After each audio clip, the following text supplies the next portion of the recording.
Hello বন্ধুরা, তো চলো আজকে আমি এই ভিডিওতে তোমাদের সাথে শেয়ার করে নিই এপ্রিল মাসে আমি মোট কতগুলো বই পড়েছি আর কি কি বই।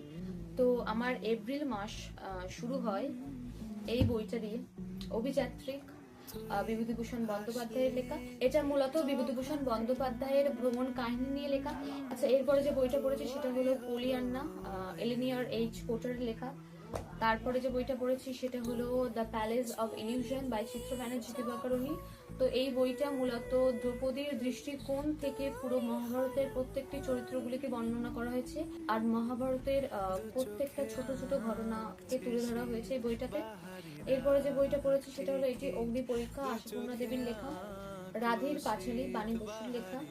দেবদাস, শরৎচন্দ্র চট্টোপাধ্যায়। ফেরা, তাসলিমা নাসরিন। পরবাস, সুচিতা ভট্টাচার্য। তো এই ছিল আমার এপ্রিলের রিডিং।